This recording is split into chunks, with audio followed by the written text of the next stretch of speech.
Morning, everybody. How's everybody doing today? Good. So today I want to talk about encouragement. First of all, I want to tell you guys that, starting back in June when Luke and Amanda left, it was kind of, for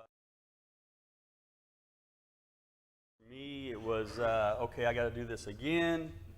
And how long am I going to do this? But I just want to tell you guys, all of you have been very encouraging. And that's what the lesson's about, is just encouragement. Because I don't think I could have done this without you guys. I don't think the church could be where we're at without you guys. I get encouragement all the time when I talk to you guys, right?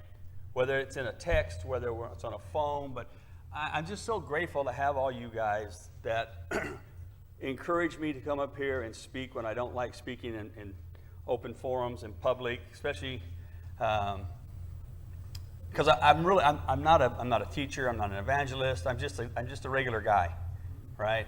And it's because of you guys that I do this, because I love the love for God, the encouragement that you guys give me, and Eve and the leadership group is what kept the church together. Because we could have easily just said we're done, right? We could have had somebody from AV come over every Sunday, which we've tried in the past, didn't work. But we were fortunate enough that Reese Nealon stepped up and scheduled some guys in to come up and preach. Like Joe Collins and Gio and Greg and just so many people. And it's really encouraging to me that they're willing to leave their church to come here and help Bakersfield. And so, because I really think that life can be challenging sometimes. We live because there's a lot of things that are going on, but we help each other along the way.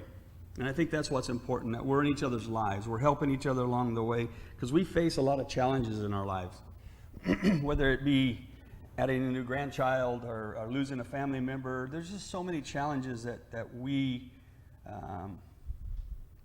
face each and every day, right? And we don't always talk about them, right? Because we don't want to be discouraging to others. But I think the thing is, we have to talk about it, and we have to tell each other so we can get encouragement to continue the fight, to continue to keep going. And so what do you think, what do people need when they're struggling? They need encouragement, right? What do people need when they're being challenged to do something they've never done? They need encouragement to get over that next step. And you think about, think about children. Who's all got children, right? Remember when they started to walk? They take about 2 steps and fall down. What did you say? Oh, you dummy, get up. You're 4 months old. You should be walking. No, we encourage them. We try. We always want to try to encourage one another, especially little kids, because they're so impressionable.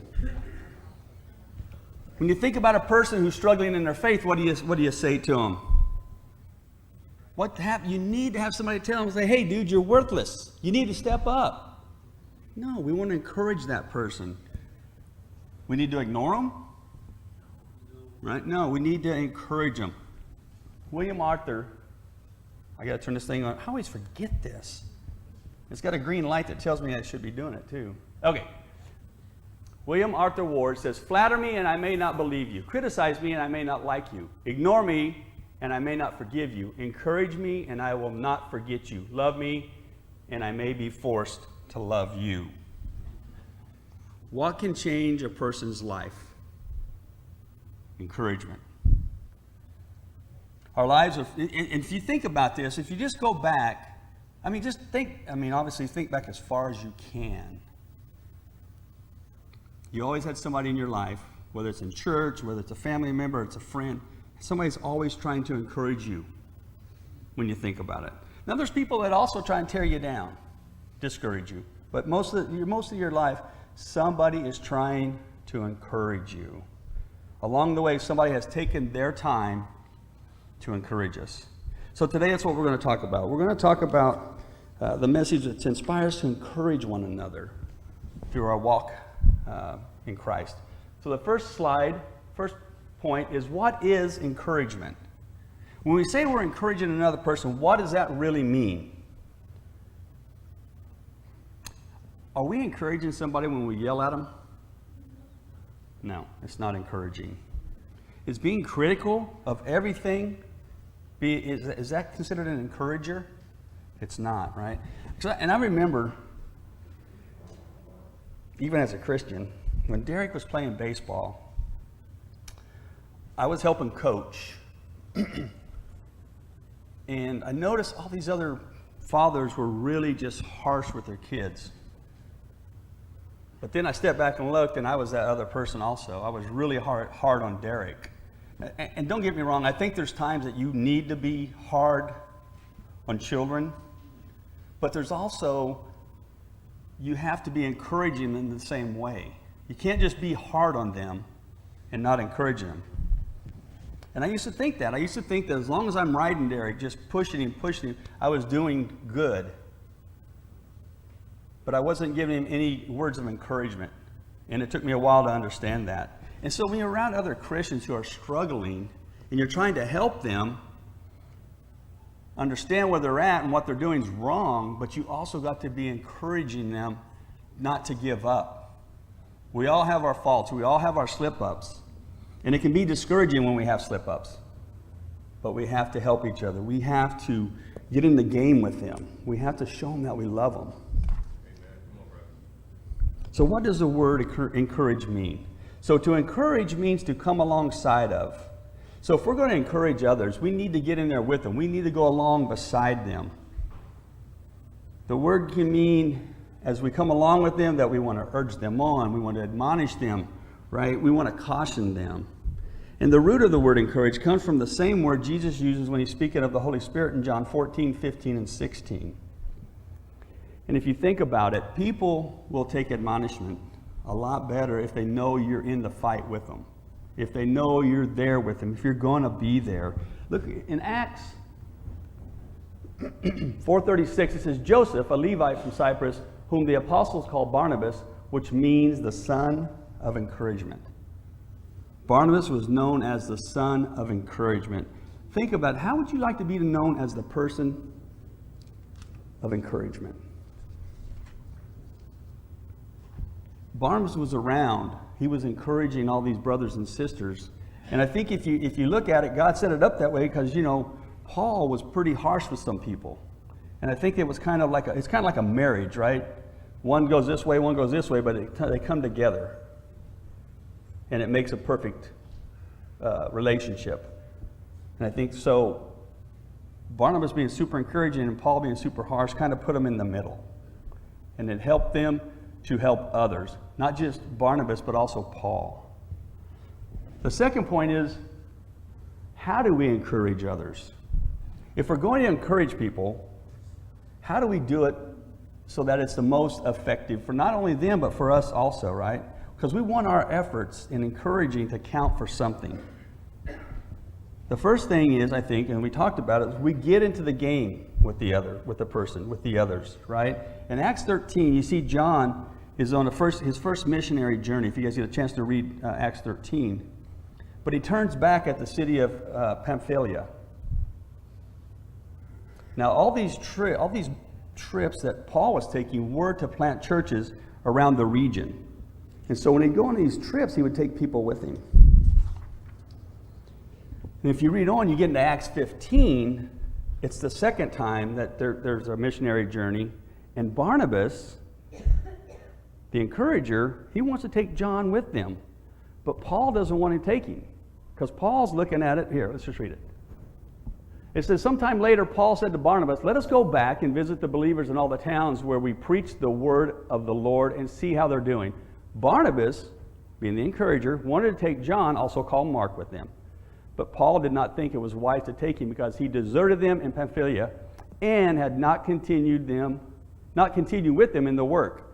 They had such a sharp disagreement, they parted company. Barnabas took Mark and sailed on to Cyprus. If it would have been up to Paul, John Mark would have been gone. He didn't want to deal with him because he left him. But what happened? Barnabas took him and said, no, I'm taking him. It was a sharp disagreement between the brothers. So Barnabas took him under his wing and took him with him. Barnabas was willing to get into the game. He didn't just talk the talk, he walked the walk. He took him with him. I think the other thing is we need to display a positive attitude. If we're going to encourage others, we who are the encouragers we have to have a positive attitude. We can encourage somebody to go above and beyond what they feel they can do. And I can attest to that, because when the first time that I led the church, many years ago, we were going through some turmoil in the church as a whole. And basically, we didn't have any leaders in Bakersfield. The whole thing was Bakersfield was told we need to dissolve the church in Bakersfield, and everybody moved to Los Angeles so we could be part of the church. Most of us, a lot of people did. We lost a lot of people, and they moved to LA. And hey, man, they stayed faithful. Some didn't, some left. But George Violante asked me, because we told him we wanted to stay. We felt Bakersfield, well, obviously I'd been at the same company for many, many years, and I don't have a college education, so I can't just pack up and move down to LA. But he asked me, well, why don't you lead? Who am I? And he encouraged me that I could do it. And obviously not just by myself. We had other leaders in our group, right? We had the Moores, we had the Mackeys, we had the Fields, we had several people. And so he took me to that next level. He made me stretch myself to get to the next level. He encouraged me to do this. And I'm thankful to God that he encouraged me, because if he hadn't, I don't know where the church would be today. God had a plan, and God's plans always overrule our plans. I mean, we try to mess them up, but he still comes through. But I think, the positive attitude that George had, that I could do this with the help of others, really led me to do what I'm doing, even as I'm doing it today.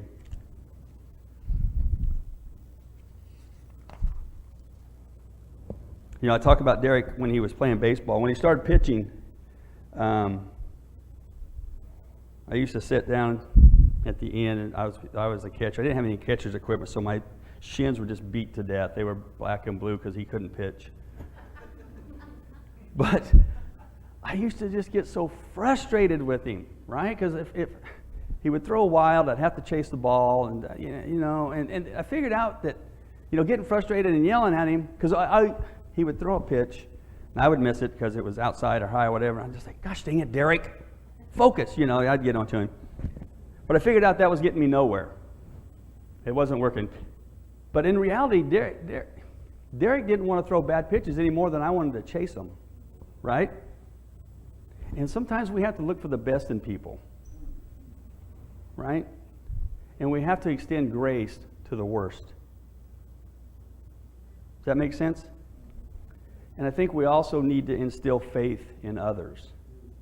That's the main thing. I got 2 granddaughters. Alex is 19 months? I'm looking to you. She's going to be 2 in May. Christmas, we buy her one of them little plastic slides. Put it together, and she climbs up there the first time. And when she gets up there, and she almost falls back. And, of course, everybody freaks out and screams, right? And it freaks her out. So her climbing on the slide is no longer happening because she's afraid she's going to fall. The other night, they were over, and we had the slide out. And Madison and Eve had it in the other room, and they were teaching her, and they was trying to help her because she's all for the slide if you pick her up and put her on it and let her slide. But that gets old, especially at my age. It's just tiring picking up a kid, right? That's all she wants to do is pick her. And so Madison and Eve taught her to count. So when she started climbing up, she would put her foot and say 1, then 2, then 3. And everybody would clap. She would slide down, right? So if she hit the bottom of the slide, she would jump up, and she's clapping, right? She climbs up on that thing like nothing now. It scares me because she'll climb up, and then her arm will be over here, and she'll take her leg and sling it around like she's going to flip off there. But I'm not going to say anything this time. But they built faith in her that she can do it herself. And now that's what she's doing. People can achieve great things if they know people believe in them. Right? If you believe in somebody and they know that you believe in them, they can go above and beyond what they ever thought they could do. And that's the way God is with us. God knows what we can do. And he believes in us. He's trying to get us to believe in ourselves to go to that next level. Whatever that next level is for you, I don't know, right? But there's another level. But we, as brothers and sisters in Christ, we have to instill faith in each other. The third and final point, why do we encourage others? Why should we make it a priority to be a Barnabas? Why should we be an encourager? I'm going to look at 5 different reasons I think that we should be encouragers. The first one is to keep the faint-hearted from quitting. In Acts 11 it says, news of this reached the church in Jerusalem, and they sent Barnabas to Antioch. When he arrived and saw what the grace of God had done, he was glad and encouraged them all to remain true to the Lord with all their hearts. So the church in Antioch is growing, and you might have some people that are starting to maybe not feel it like they were in the beginning. But you notice Barnabas, right? The son of encouragement, he's encouraging him to, and he's very firm, he's very resolute about them remaining true to the Lord. 1 Thessalonians, it says, and we urge you, brothers and sisters, warn those who are idle and disruptive, encourage the disheartened, help the weak, be patient with everyone. You know, being patient with people can be very frustrating. Whether it's little kids, whether it's your family, whether it's people in the church. But the Bible calls us to be patient. Right? Because the last thing we want to do, if we're not patient, if we're not encouraging, we don't want that person to go back to their old life. And if they're not encouraged, that can happen very easily. And we see it. We see people leave God all the time. They don't feel encouraged. We don't instill faith into them. The second thing is to draw out the potential in others. There's so many examples in the Bible where we see people doing things that just are unheard of. But the one I want to show you guys is Deuteronomy. It says, because of you, the Lord became angry with me also and said, you shall not enter either. But your assistant Joshua, son of Nun, will enter it. Encourage him, because he will lead Israel to inherit it. And the little ones that you said would be taken captive, your children who do not know good from bad, they will enter the land. I will give it to them, and they will take possession of it. Joshua was beside Moses for a long time. So Moses is telling the people, it's not going to be me leading you guys. I messed up. I had some anger issues. God told me I ain't going. But Joshua's going to take you guys there. And he tells them in 38, encourage him because he will lead. Moses is asking the people to encourage Joshua, even though Moses isn't getting the opportunity. Remember John Mark, right? He wrote the second gospel. Remember how Paul wanted him nothing to do with him. Nothing whatsoever. It's like, nope, he's not going with us. 2 Timothy, it says here, only Luke is with me. Get Mark and bring him with you because he is helpful to me in my ministry. Think what would have happened if Barnabas hadn't took him under his wing and took him with him. Barnabas stuck with him. He saw the potential in John, in Mark, whatever you want to call him, either one. We have a couple coming to Bakersfield. They're going to be here, not this week, but the next. The Oaks. They've never led a church. John has been a disciple for 40 plus years. He's written 11 books that are published already. He's writing his 12th. Right? He's never done this. He's probably led groups larger than Bakersfield, and he'll tell you, I'm not an evangelist. I can preach, but I'm not an evangelist. So they're going to need all the encouragement we can give them. Right? And we can start that on January 30th when they're moving in. It's really encouraging to have people come and help you move in. So I'm hoping you guys can do that on the 30th. There's some issues going on that we got to take care of. They may stay with us for a couple of days, but we definitely want to encourage them, right? We need to be a church that's known for encouraging others. And I think we start with the Oaks. The third thing is to help people see God in tough times.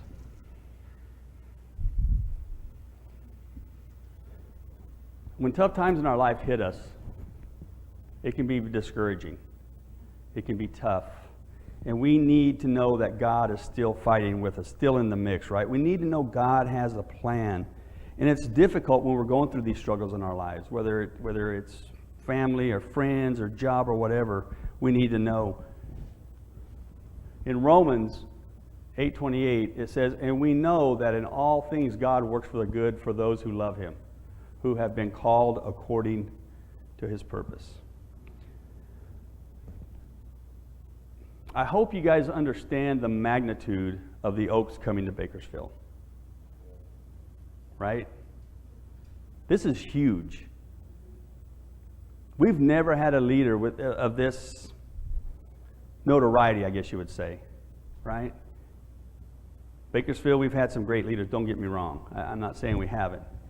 But to have somebody like the Oaks come to Bakersfield, leave San Diego and come here to preach the word, to help the church, this is God's way of encouraging Bakersfield. And I am so encouraged because I don't have to do this anymore. All right? Once in a while I may have to, but I'm encouraged. I'm encouraged that God sees something in Bakersfield that we probably sitting out here right now don't see. What we see is what we have in front of us. A small church, tight fit, tight community, all that stuff. God sees the big picture. God sees a plan a lot bigger than our feeble little minds can see. And we have to have that. We have to be encouraged by that. We have to be encouraged that God sees the potential that we don't see. And I think God is trying to encourage us, like, look, you guys, Bakersfield's going to be solid. I'm going to put the leaders there that I think is going to do the best for you guys. He may not be, quote unquote, an evangelist, but he knows how to shepherd. And that's what you need right now. You need a shepherding couple. You don't need an evangelist right now. You need a shepherding couple. And I'm going to give you one of the best shepherding couples in the whole kingdom. Think about that. All of us should be super encouraged. Well, for one, that somebody leaving what they have in San Diego to come to Bakersfield. Right? I mean, the Mackeys did that. I'm encouraged by that. Personally, at my own, I would rather be in the Central Valley than on the coast, but that's just me. But to give up everything that they had down there and come to Bakersfield and says, well, you know what? This is what God wants us to do. We're going to do it. Yeah. This is what we're going to do. We're going to come and lead Bakersfield. We all should be encouraged. We all should be super encouraged. I'm telling you guys, it's going to be awesome. God has a great plan. I'm excited. I see the church growing. I see people growing in their walk with God, which is the most important. I see God doing great things. I see God encouraging us. The fourth thing is we need to strengthen others. We should always be trying to help others in their walk with God. We should always be trying to help them build their faith. And we need to make sure we're investing ourselves in the lives of others in order to help them. We talk about discipling, helping other couples, Eve and I, right, in their marriage or whatever they're going through. Because, when Eve will tell you the story, but when we were young disciples, I would have kicked us out because we were horrible. But we had couples that stuck with us. And they got us to where we're at today. Is our marriage perfect? No, it's not. Eve still has some things to work on. But we're getting there. We're getting there. But we are part of God's church, and we're here to help one another. We're here to strengthen one another. Philippians 1:4, and this is really encouraging. This is Paul. He says, and because of my change, most of the brothers and sisters have become confident in the Lord and dare all the more to proclaim the gospel without fear. Here's Paul, chained up in prison, cold. It ain't like prisons today with TVs and a cot. It's a cold, damp prison. Probably feeding him bread and water or whatever they gave him. But he's trying to encourage the brothers and sisters on the outside. If it's me, I don't think I'm going to be very encouraging. I'm going to be one of Debbie Downer. I don't want anybody to talk to me. I just want to get out of here. Let me go home. I quit. I'm done. Right? But not Paul. He's encouraging. Knowing his time's getting near. He's going to be beheaded. I mean, and he's encouraging people. And we think we have problems sometimes. Try sitting in a cold, damp cell, chained up, and still preaching the Word of God. Still encouraging others. The fifth thing is to strengthen the churches, the community. We gather every Sunday, first day of the week, and it really is in part that we do this is to encourage one another. I see a lot of empty seats, there's a lot of people out, which is discouraging, but I see you guys here, which is encouraging, right? I'm encouraged by people here. I'm encouraged by you guys showing up to listen to me. You don't have to. Nobody's making you be here. But you all know that you've made a commitment to one another that you're going to be here. That's encouraging. We need each other. A chain is only as good as its weakest link. Right? You all heard that saying before, but that's the truth. The chain is only as strong as its weakest link. We need to do all we can to strengthen one another. We need to do all we can to strengthen the church family. Hebrews tells us, and let us consider how we may spur one another on towards love and good deeds, not giving up meeting together as some in the habit are doing, but encouraging one another, and all the more as you see the day approaching. Do you guys think encouragement is superfluous? That means nothing necessary. Mike Mackey just lost $1. He gave me a word to put in my sermon, and if I could use it, he would give me $1. I just used superfluous. So Mike Mackey owes me $1. Thank you very much. But encouragement is necessary. We have to encourage one another. We need to be a strong church that has impact on the community of Bakersfield, of Kern County, of the Central Valley, of California, of the United States, of the world. Right? We got to start here first, amongst each other, encouraging each other here, and take it out. We can't go from here to the world. We got to start here. We got to refine the process and take it out. That's what God's doing. He's refining the process for us. He's helping us. He's bringing us leaders that are going to be encouraging us to take it out. Look at John, man. John just got back from Africa over there teaching. Really? Who does that? If I'm going to Africa, I'm going on safari and I'm doing some hunting. Right? I'm going to see all these animals that I see in zoos. I want to see them in the wild. Not John, man. He's thinking about, I'm going over there and teach. I'm going to teach to people that don't have the luxury and the opportunity that we have in America. Can you imagine how encouraged those people are over there when they get people from the United States to go and preach to them, to teach them God's Word? They're excited. We want to change the world. Does anybody know who this is? Nobody knows who this is. It's not two people, it's one person.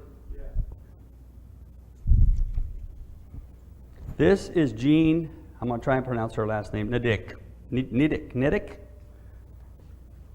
She was a 214-pound homemaker desperate to lose weight. She went to the New York City Department of Health, where she was given a diet devised by Dr. Norman Joliffe. 2 months later, discouraged about the 50-plus pounds still to go, she invited 6 overweight friends to her home to share the diet and talk about how to stay on it. Today, over 1 million members attend 250,000 Weight Watcher meetings in 24 countries every week. Why was Nadect able to help people take control of their lives? To answer that, she tells a story. When I was a teenager, I used to walk across a park where I saw mothers gossiping while their toddlers sat on their swings and had no one to push them. I'd give them a push, she says. And you know what happens when you push a kid on a swing? Pretty soon, he's pumping. He's doing it himself. That's my role in life. I am there to give others a push. We're here to give others a push, to help them, to encourage them. As we close out, think about this. A little encouragement goes a long way. If you're not an encourager, if you are one of those, I knew it wouldn't work, I told you so people, you need to get on the encouragement bandwagon, because that's what we need. We need encouragement from one another. We are called to be a blessing to others. So this morning, ask yourself, whose life are you blessing with encouragement? Amen? Thank you, guys.